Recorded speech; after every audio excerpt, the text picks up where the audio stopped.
What if the reason you are struggling with money has less to do with how much you earn, and more to do with what you believe about money? Think about that for a moment. Millions of people work hard every single day. They wake up early, spend hours at work, sacrifice their time, and constantly look for ways to earn more. Yet, despite all that effort, they remain trapped in the same cycle: earn money, spend money, run out of money, and repeat. But there is something most people were never taught. Money is not just about earning. Money is about understanding. If you don't understand how money works, earning more money alone may not change your life. You can receive a bigger salary and still remain broke. You can make more than you made 5 years ago and still feel financially trapped. Why? Because wealth is not created simply by how much money comes into your hands. Wealth is created by what you do with the money that comes into your hands. And this is where your journey begins. In this video, we're going to look beyond the surface of money. We're going to explore the mindset, habits, decisions, discipline, and principles that separate people who constantly struggle financially from those who gradually build wealth. You will discover why some people earn money but never keep it. Why some people make more but somehow have less. Why others start with almost nothing but slowly build financial freedom. And most importantly, you will begin to understand that building wealth is not something reserved for the lucky, the privileged, or the extremely intelligent. It begins with learning. It begins with changing the way you think. It begins with taking control. Imagine waking up one morning and no longer feeling controlled by your bills. Imagine having money saved for emergencies. Imagine being able to make decisions based on opportunity rather than desperation. Imagine your money working for your future instead of disappearing the moment you receive it. That is what we're going to explore. But understand this from the beginning. Getting wealthy is not a quick process. There is no magic formula that will make you rich overnight. There is no shortcut that replaces discipline. And there is no investment that can guarantee you instant wealth without risk. Real wealth is built slowly. It is built through knowledge, through patience, through consistent decisions, through learning how to control your spending, through increasing your ability to earn, through saving and investing wisely, and through developing the discipline to delay temporary pleasure for long-term freedom. Think about a seed. When you plant a seed, you don't dig it up every morning to check whether it has grown. You water it. You protect it. You give it time. And eventually, something that was once invisible beneath the soil begins to break through the surface. Wealth works the same way. At first, your progress may be almost impossible to see. You save your first small amount. You learn a new skill. You eliminate an unnecessary expense. You start investing. You increase your income. You make better financial decisions. Nothing dramatic may happen immediately. But every good decision becomes another seed planted in your financial future. And eventually, those small decisions begin to compound. Your money grows. Your knowledge grows. Your opportunities grow. And eventually, your financial life begins to look completely different. So don't underestimate small beginnings. The goal is not to become rich tomorrow. The goal is to become financially smarter today. Because when your knowledge changes, your decisions change. When your decisions change, your habits change. When your habits change, your financial results begin to change. And when you consistently make better financial decisions over many years, your life can change dramatically. So wherever you are right now, whether you're struggling financially, starting from zero, earning a small income, or already making good money, don't allow your current situation to convince you that your future is already decided. Your financial story is still being written. And today, you can begin writing a different chapter. Welcome to your journey toward understanding money, building wealth, and creating financial freedom. Let's begin. Build wealth faster. What if the reason you are not wealthy yet has almost nothing to do with how hard you work? What if you could work harder and harder for the next 10 years, and still remain financially stuck? And what if the people who build wealth faster aren't necessarily smarter than you, luckier than you, or more talented than you? They simply understand something most people never learn. They understand how money actually grows. Think about this. Two people can earn the exact same income.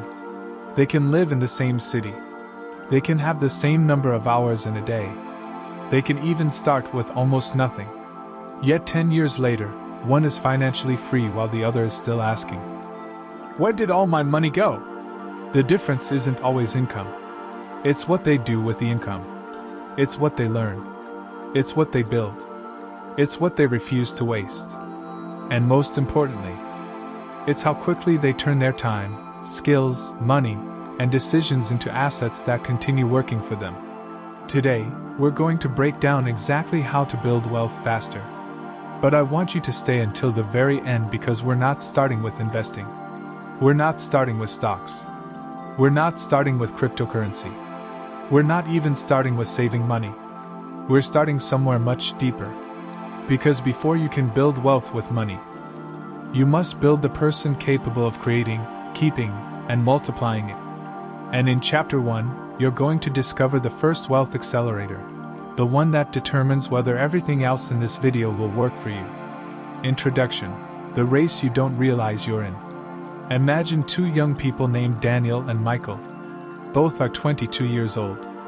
Both earn modest incomes. Both want the same thing: a better life. Daniel believes wealth comes from earning more money. So whenever he gets a raise, he upgrades his lifestyle. New phone, better clothes, more expensive restaurants, more entertainment. Eventually, his income increases again, and his lifestyle increases with it. Michael takes a different approach. Whenever his income increases, he asks himself one question: how much of this increase can I use to make my future income larger? Instead of spending everything, he invests in education. He learns a valuable skill. He starts a small side business. He builds relationships. He saves part of his income. He invests what he can afford to invest. At first, Daniel looks richer. He has the nicer phone, the better clothes, the more expensive lifestyle. Michael doesn't look impressive. But something invisible is happening. Michael is building assets. Daniel is building expenses. 5 years pass. Daniel is still earning money. But every month he needs money. Michael is earning money from his work. But he has also created other things that can produce value. And this is where the game changes. Because wealth isn't simply about how much money enters your life. Wealth is about how much value you can create, keep, and multiply. And once you understand that, you stop asking, "How can I make money quickly?" You start asking, "How can I become more valuable?" That question leads us directly into Chapter 1. Because the fastest way to build wealth begins with something you carry everywhere you go: your mind. Chapter 1: Become more valuable. There is a principle that can change the way you look at money forever. Your income tends to follow the value you can create. If you want to build wealth faster, don't only ask, "How can I earn more?" Ask, "What valuable problem can I solve?" Let me tell you a story. A young man named David worked for a small company. For years, he complained that his salary was too low. Every morning he arrived at work frustrated. He believed his employer was the problem. Then one day, someone asked him, "What skill would make you so valuable that your company couldn't ignore you?" That question changed his life. David began studying. He learned sales, then marketing, then data analysis. Then he learned how to use modern software tools. He wasn't waiting for his company to magically increase his salary. He was increasing his own value. Eventually, another company offered him a much better position. Not because David begged for more money, but because he had become capable of producing more value. That's the secret. Don't chase money first. Chase value. If you can solve problems that people are willing to pay to have solved, you have created an engine for income. Learn communication. Learn sales. Learn technology. Learn writing. Learn leadership. Learn marketing. Learn investing. Learn negotiation. Learn a technical skill. Learn how businesses work. The more valuable problems you can solve, the more opportunities you create. But here's where things become interesting. You can become extremely valuable and still remain financially stuck. Why? Because earning more money is only half the battle. The other half is keeping it. And that's exactly what we're going to uncover in Chapter 2. Because if you don't control your spending, every increase in income can disappear as quickly as it arrives. Chapter 2. Stop letting your lifestyle eat your future. Imagine receiving an extra $500 every month. Most people immediately think, what can I buy? Wealth builders think, what can this $500 become? There's a massive psychological difference between those two questions. One focuses on consumption. The other focuses on multiplication. Consider James. James gets a promotion and starts earning significantly more. Instead of keeping his old lifestyle while investing the difference, he upgrades everything. More expensive apartment. More expensive car. More expensive clothes. More expensive vacations. His income rises, but his financial freedom doesn't. Why? Because his expenses rose at almost the same speed. This is called lifestyle inflation, and it quietly destroys wealth. The problem isn't enjoying your money. The problem is allowing every increase in income to become a permanent increase in expenses. Imagine your income as water flowing into a bucket. If the bucket has huge holes, pouring more water into it won't solve the problem. You need to close the holes. That means understanding where your money goes. You don't need to live miserably. You don't need to hate spending. You simply need to make sure that your spending doesn't destroy your future. Create a gap between what you earn and what you spend. Then use that gap strategically. Because that gap is where wealth begins. But now comes the question. What should you do with the money you successfully keep? Saving alone isn't enough. And that's why Chapter 3 may be one of the most important chapters in this entire video. Because your money needs somewhere to go. Chapter 3. Make your money work. Imagine you have two workers. Worker A works 8 hours every day. Worker B works 8 hours every day. But also has thousands of tiny workers working for him. Which person has the greater potential? The second person. Your money can become those workers. When you invest responsibly in productive assets, your money has the potential to generate returns.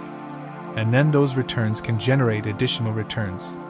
This is the power of compounding. Imagine planting a tree. At first, it looks insignificant. You water it. You protect it. You wait. Nothing dramatic happens. Then years later, the tree becomes large enough to provide shade, fruit, and seeds. Money can work similarly.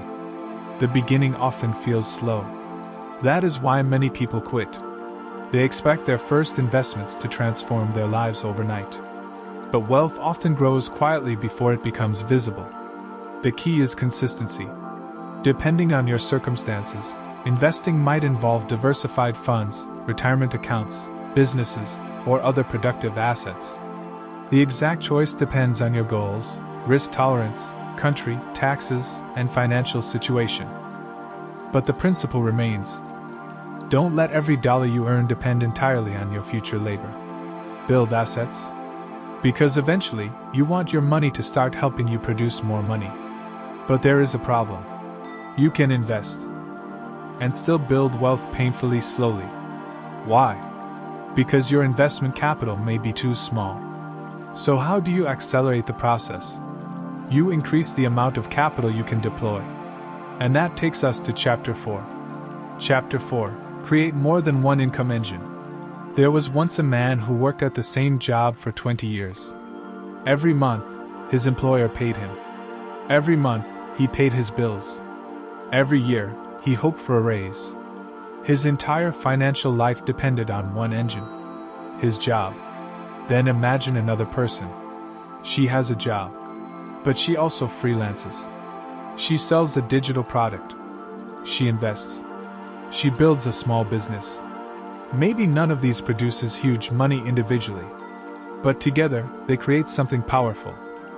Multiple income streams. Now understand this carefully. Multiple income streams do not mean trying 10 random side hustles at once. That's another trap. The goal is not to become busy. The goal is to become financially diversified and strategically productive. Start with one additional engine. Build it. Improve it. Systemize it. Then consider another. A person who earns $1,000 from one source has one engine. A person who earns $1,000 from 3 sources has 3 engines. But there's something even more powerful than simply creating multiple income streams. Creating income that isn't completely dependent on every hour you personally work. That leads us to Chapter 5. And this is where many ambitious people make a critical mistake. Chapter 5. Stop selling only your time. When you're young, you often exchange time for money. You work 1 hour. You get paid for that hour. That's normal. But there is a ceiling. You only have 24 hours in a day. You cannot sell the same hour twice. So eventually, you need leverage. Leverage means using something beyond your personal time to multiply your output. A business can provide leverage. Technology can provide leverage. Content can provide leverage. Capital can provide leverage. A team can provide leverage. Knowledge can provide leverage. Think about a teacher. One teacher can teach 30 students in a classroom.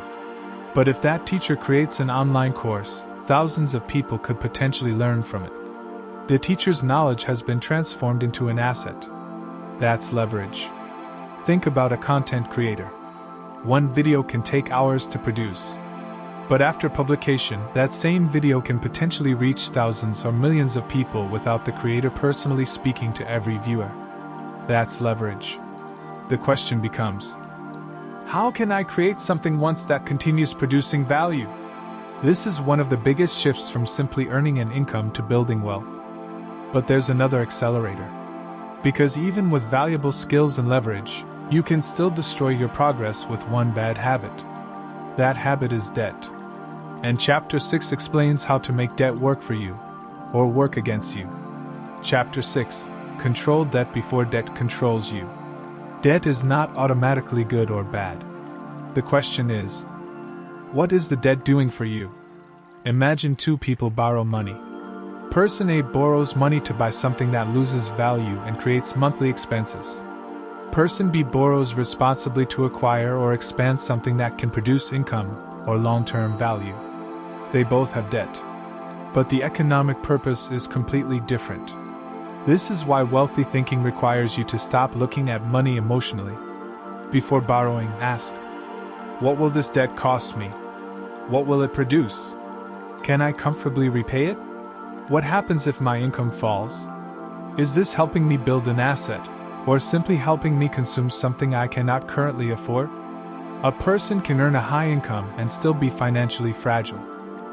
Another person can earn less but have strong savings, manageable debt, and growing assets. The goal isn't to look wealthy. The goal is to become financially resilient.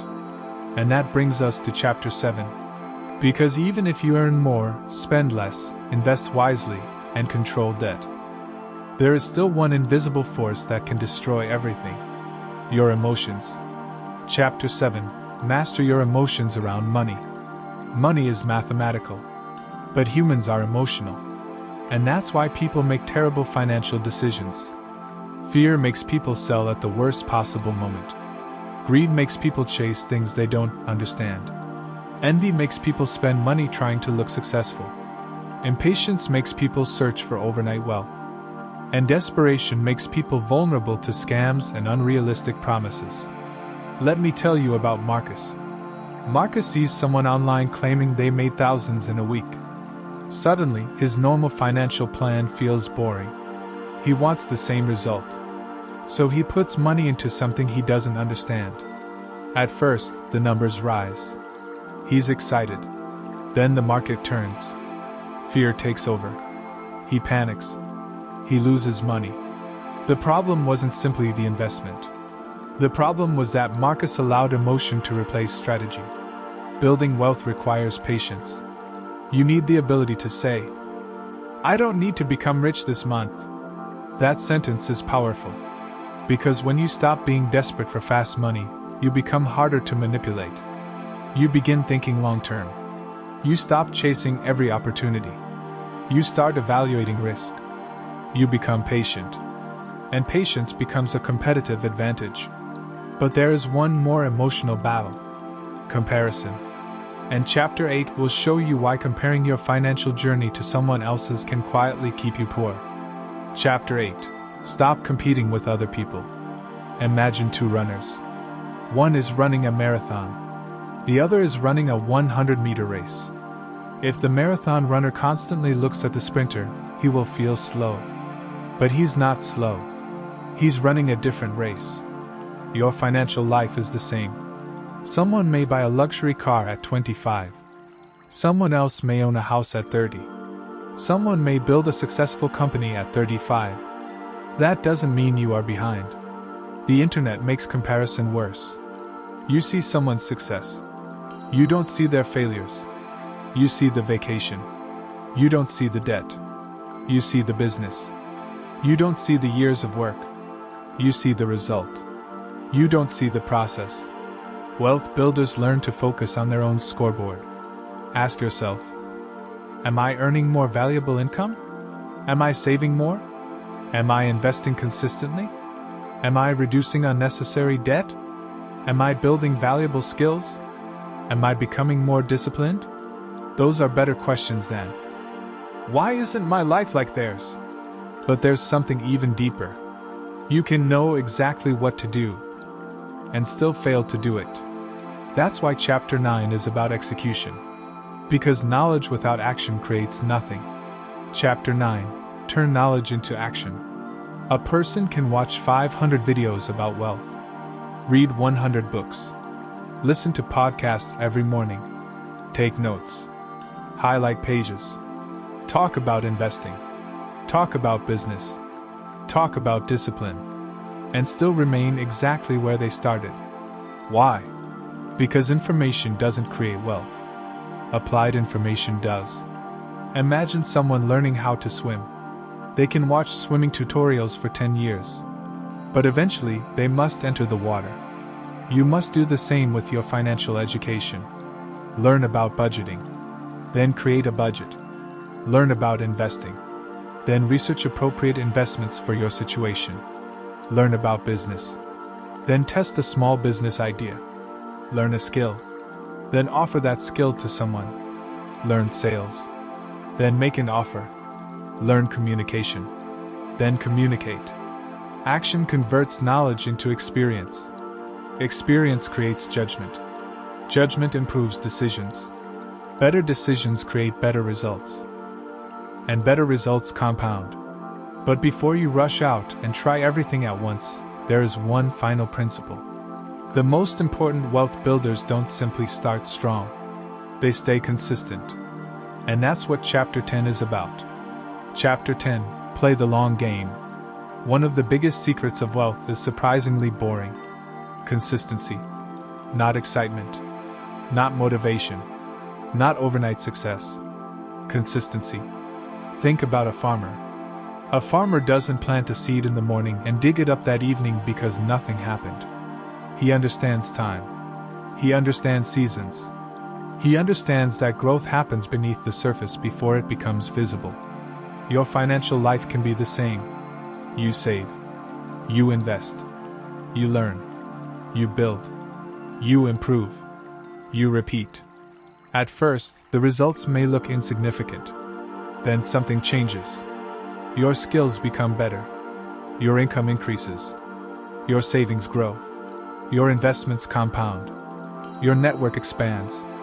Your opportunities increase. Your confidence grows. And eventually, the things you were doing consistently begin producing results that look sudden to everyone else.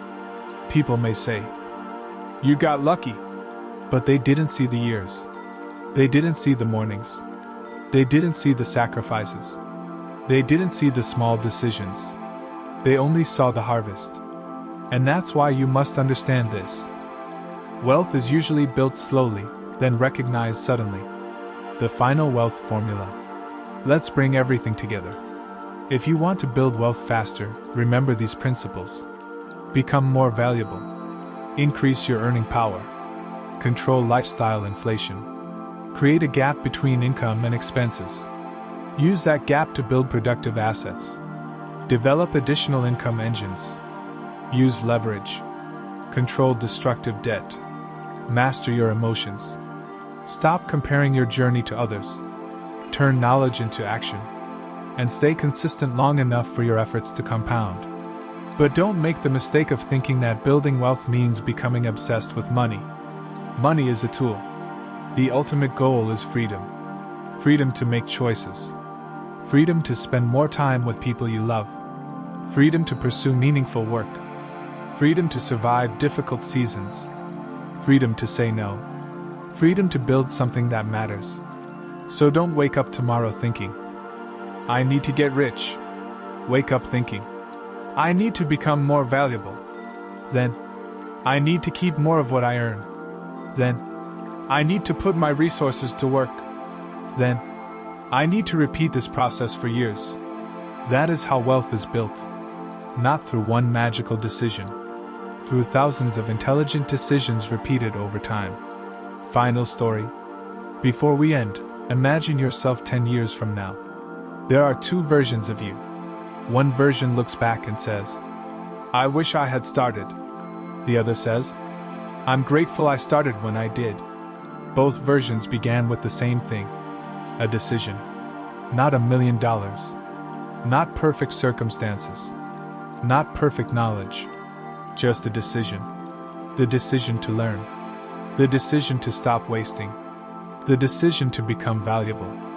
The decision to build assets. The decision to control emotions. The decision to think long term. The decision to start. And maybe your first step won't look impressive. Maybe you won't have much money. Maybe you won't know exactly what you're doing. That's okay. You don't need to see the entire staircase. You only need to take the next step. Because the future version of you is being created by what you repeatedly do today. So start small. Start intelligently. Start patiently. But most importantly, start. OUTRO. If this video gave you a new way to think about wealth, don't just watch it and move on. Write down one thing you're going to change. One skill you're going to learn. One expense you're going to control. One asset you're going to begin building. One financial habit you're going to repeat. Then give yourself time. Because your goal isn't to become rich overnight. Your goal is to become the kind of person who becomes financially stronger every year. Remember, master your mind. Transform your life. And if you're serious about building wealth, don't leave yet.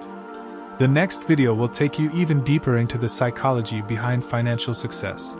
And it may completely change the way you think about money. Thank you for watching Psychology of Success. If this video brought you value, subscribe, like, and share it with someone who is committed to growth.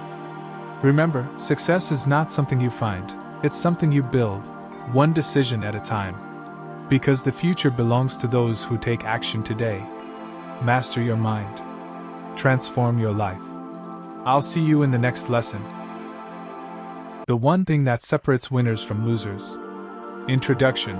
The difference nobody sees. There are two people standing at the starting line.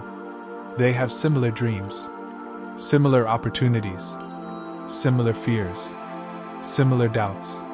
And sometimes, they even have similar talent. But years later, one of them is living a completely different life. One has built something meaningful. One has developed discipline. One has become financially stronger. One has become confident. One has accomplished goals that once seemed impossible. And the other is still talking about what they are going to do someday. So what happened? Did the winner have a better life? Did they have more money? Did they have better connections? Did they have more motivation? Sometimes, yes. But not always. Because there is one thing that repeatedly separates people who win from people who remain stuck. And it is not intelligence. It is not luck. It is not talent. It is not motivation. It is the ability to keep moving when the results are not coming yet. That is the difference. Winners understand something that losers often forget. The absence of immediate results does not mean the absence of progress. Think about a seed. You plant it in the ground. You water it. You protect it. You wait. For days, nothing appears. You might look at the soil and think, nothing is happening. But underneath the surface, something is happening. Roots are forming. Growth is taking place where you cannot see it.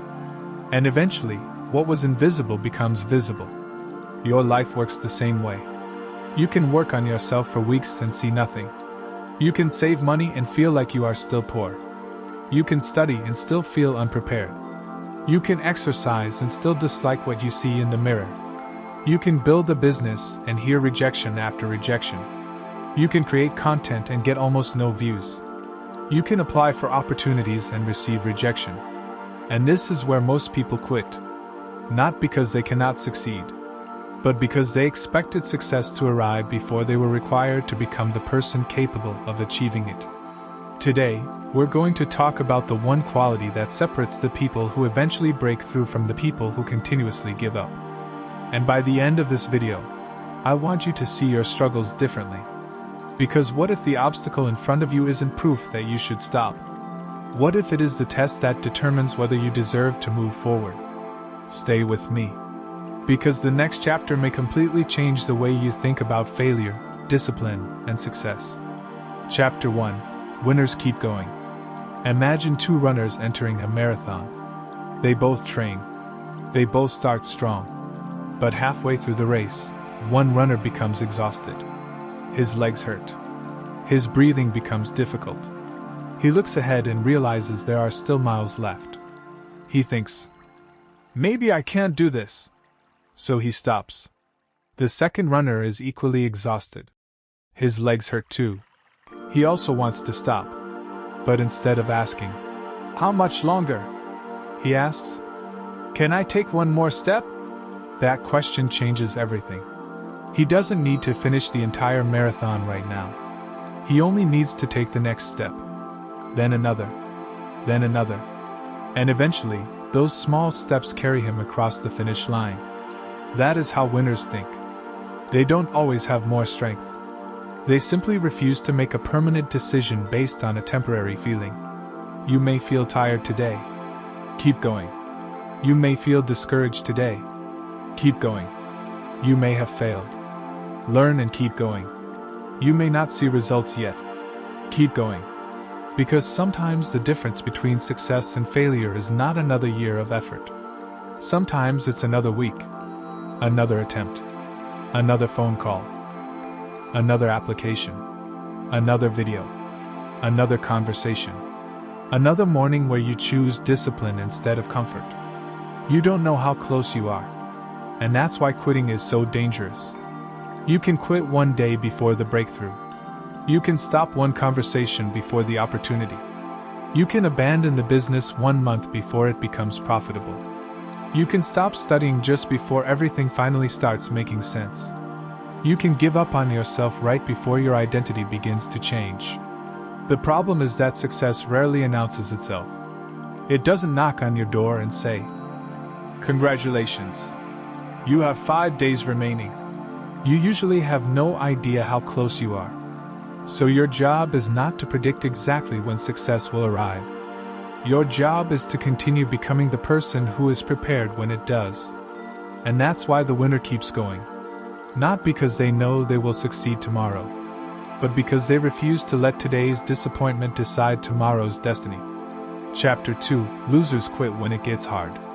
Let's be honest. Almost everybody loves success. People love the idea of being wealthy. People love the idea of being fit. People love the idea of becoming successful. People love the idea of having freedom. But very few people love the process required to get there. The process is uncomfortable. The process is repetitive. The process is often boring. And sometimes, the process feels completely pointless. That's when the difference appears. A person starts exercising. Day 1 feels exciting. Day 2 feels manageable. Day 7 becomes difficult. Day 30 becomes uncomfortable. And eventually, the excitement disappears. What happens next? The person who depends on motivation quits. The person who has developed discipline continues. This is one of the biggest differences between winners and losers. Losers ask, "Do I feel like doing it?" Winners ask, "Does it need to be done?" That's a completely different mindset. You don't need to feel motivated to study. You don't need to feel inspired to save money. You don't need to feel confident to start. You don't need to feel ready to take action. You need to understand that feelings change. Your commitment must be stronger than your mood. There will be mornings when you don't want to get out of bed. There will be days when your goals feel distant. There will be moments when you wonder whether everything you're doing is worth it. Those moments aren't necessarily signs that you're on the wrong path. Sometimes they're simply the price of walking a difficult path. Remember this. If you only continue when things feel good, you will never discover how far you could have gone. Chapter 3. Winners take responsibility. There is another difference. Winners take responsibility. Losers search for excuses. Now, this does not mean everything that happens to you is your fault. Life is unfair sometimes. People can disappoint you. Opportunities can disappear. Circumstances can make things harder. You cannot control everything, but you can control your response. And that is where your power begins. Imagine two people who both lose their jobs. The first person says, "This country is the problem. My boss ruined my life. Nobody wants to help me. There is nothing I can do." The second person feels the same fear, but eventually says, "I didn't choose this situation, but I will choose what I do next." That sentence changes everything. The first person waits for circumstances to change. The second person changes themselves. And when you take responsibility, you stop waiting for permission. You stop waiting for someone to rescue you. You stop waiting for perfect conditions. You begin asking, "What can I do with what I have?" Maybe you don't have money. What can you learn? Maybe you don't have connections. Who can you meet? Maybe you don't have experience. Where can you start? Maybe you failed. What can the failure teach you? Maybe you're behind. What can you do today? This is where personal power begins. Not when everything becomes perfect, but when you stop giving your circumstances complete control over your future. Chapter 4. Winners understand delayed gratification. One of the most dangerous traps in modern life is the desire for immediate rewards. We want fast money, fast success, fast relationships, fast growth, fast results. But meaningful achievement usually requires patience. A farmer doesn't plant a seed in the morning and dig it up that evening because he doesn't see a tree. He understands the process. He understands seasons. He understands patience. Yet many people treat their goals differently. They start a business for 2 weeks and expect wealth. They exercise for 10 days and expect transformation. They read one book and expect wisdom. They save for 1 month and expect financial freedom. They upload several videos and expect millions of views. Then they say, "It doesn't work." But maybe it wasn't that the process didn't work. Maybe they simply stopped before the process had time to work. Delayed gratification means choosing something valuable later instead of something pleasurable now. It means saying, "I could spend this money, but I will save it. I could watch another hour of entertainment, but I will study. I could sleep longer, but I will wake up and work. I could quit because I'm frustrated, but I will continue." Every time you choose your future over your immediate comfort, you strengthen yourself. And eventually, discipline becomes easier. Chapter 5. Failure doesn't scare winners. Failure is one of the greatest filters in life. It removes people who only wanted the reward. And it reveals people who are committed to the journey. Consider a young entrepreneur. He launches his first business. It fails. He loses money. People laugh. Friends tell him, "I told you it wouldn't work." He feels embarrassed. But instead of seeing failure as an identity, he sees it as information. He asks, "What did I misunderstand? What did customers actually want? Where did I make the wrong decision? What should I do differently next time?" He starts again. The second attempt fails too. But this time, He understands more. He starts again. Eventually, something works. People later call him successful. They see the company. They see the money. They see the results. But they don't see the failures underneath them. They don't see the nights when he doubted himself. They don't see the rejection. They don't see the mistakes. They only see the final chapter. That's why you must be careful comparing your beginning to somebody else's finished story. You may be looking at someone's harvest while you are still planting your seeds.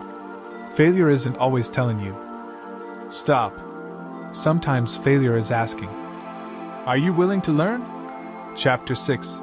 Winners do what losers keep postponing. There is a word that quietly destroys dreams. Tomorrow. Tomorrow I'll start. Tomorrow I'll exercise. Tomorrow I'll study. Tomorrow I'll save money. Tomorrow I'll build the business. Tomorrow I'll become disciplined. Tomorrow I'll change. But tomorrow keeps moving. And eventually years pass. One of the greatest advantages you can develop is the ability to act before you feel completely ready. You don't need the perfect plan. You need the next action. If you want to write a book, write one page. If you want to get fit, do today's workout. If you want to become wealthy, learn something valuable and start managing your money. If you want to build a YouTube channel, publish the video. If you want to improve your life, change one behavior. Small actions compound. Your future is being built by what you repeatedly do today. So stop asking, when will I feel ready? Ask, what can I do right now? Because action creates clarity. You don't always think your way into confidence. Sometimes you act your way into confidence. Chapter 7. Winners control their response. You will experience things you don't deserve. You will encounter people who disappoint you. You will face rejection. You will experience delays. You will make mistakes. You will have bad days. You cannot control everything that happens. But you can control what happens next. Imagine someone insulting you. You have two choices. You can immediately react. Or you can pause. That pause is power. You can choose your words. You can choose whether to walk away. You can choose whether to learn from the situation. Your emotions are real. But they don't have to become your master. A successful person isn't someone who never feels anger, fear, sadness, or frustration. A successful person learns how to experience those emotions without allowing them to destroy their decisions. You can feel afraid and still act. You can feel tired and still be disciplined. You can feel disappointed and still continue. You can feel uncertain and still take the next step. That is emotional strength. Chapter 8. Winners focus on the long game. Imagine looking at a skyscraper while it is being constructed. One day you see workers digging. Another day you see steel. Another day you see concrete. At different stages, it may look incomplete. But nobody looks at a building under construction and says, "This building is a failure because it isn't finished today." Yet we do this to ourselves. You are under construction. Your financial life is under construction. Your mindset is under construction. Your career is under construction. Your confidence is under construction. Your discipline is under construction. Stop judging your entire life based on one unfinished chapter. Think long term. Where do you want to be 5 years from now? Who do you want to become? What skills will you possess? What habits will you have? What kind of person will you be? Then work backward. The goal isn't to transform your entire life overnight. The goal is to make today's version of you slightly stronger than yesterday's. One day at a time. One decision at a time. One habit at a time. One disciplined action at a time. Chapter 9. The real battle is with yourself. The greatest competition you will ever face is not another person. It is the version of yourself that wants comfort more than growth. The version of yourself that says, "Just 5 more minutes. I'll do it tomorrow. Nobody will notice. It's too hard. Maybe I'm not good enough." That voice will appear. And you must learn not to obey every thought you have. You don't have to believe every negative thought. You don't have to act on every emotion. You don't have to remain the person you were yesterday. Every day gives you another opportunity to vote for the person you want to become. When you wake up early, you vote for discipline. When you study instead of scrolling endlessly, you vote for your future. When you save instead of wasting money, you vote for financial freedom. When you keep going after failure, you vote for resilience. When you tell the truth even when it's difficult, you vote for character. Your identity is built through repeated choices. And eventually, those choices become your life. Chapter 10. Keep going until your story changes. Now we arrive at the most important lesson. You may not be where you want to be, but that doesn't mean you are destined to remain there. Your current situation is not necessarily your final destination. Maybe you have wasted time. Start again. Maybe you've made financial mistakes. Learn. Maybe you've failed. Try again. Maybe you've disappointed yourself. Forgive yourself and move forward. Maybe you've quit before. This time, don't. Your story can change. But it changes through action. Not wishing. Not complaining. Not waiting. Action. There is a version of you that you haven't met yet. A stronger version. A more disciplined version. A wiser version. A more confident version. A version that doesn't collapse every time life becomes difficult. But you will never meet that version if you keep choosing comfort over growth. So today, make a decision. Not a temporary emotional decision. A real decision. Decide that you will keep going. Decide that failure will teach you. Decide that rejection will redirect you. Decide that slow progress is still progress. Decide that your circumstances will not determine your identity. Decide that you will become responsible for your future. And most importantly, decide that you will not quit simply because success is taking longer than you expected. Because one day, you may look back at the period of your life that felt the hardest and realize that was the chapter where everything changed. Final message, the one thing. So what separates winners from losers? It isn't always intelligence. It isn't always money. It isn't always talent. It isn't always opportunity. The difference is often much simpler. Winners continue. They continue learning. They continue improving. They continue adapting. They continue taking responsibility. They continue after rejection. They continue after failure. They continue when nobody is watching. They continue when the results are invisible. And eventually, something happens. The person who kept going becomes the person everyone else calls successful. But they don't see what happened before the success. They don't see the discipline. They don't see the sacrifices. They don't see the failures. They don't see the thousands of small decisions. They only see the result. So if you're currently in a season where nothing seems to be working, remember this. You may be closer than you think. Don't quit because you can't see the roots. The seed may already be growing. Don't quit because your progress feels slow. A mountain is climbed one step at a time. Don't quit because you failed. Failure can become the classroom where your future success is built. Don't quit because nobody believes in you. Learn to believe in the work you are doing. And don't wait for motivation. Build discipline. Because motivation asks, "Do I feel like doing this?" Discipline says, "This is who I am now." So take the next step. Then another. Then another. Keep learning. Keep building. Keep improving. Keep moving.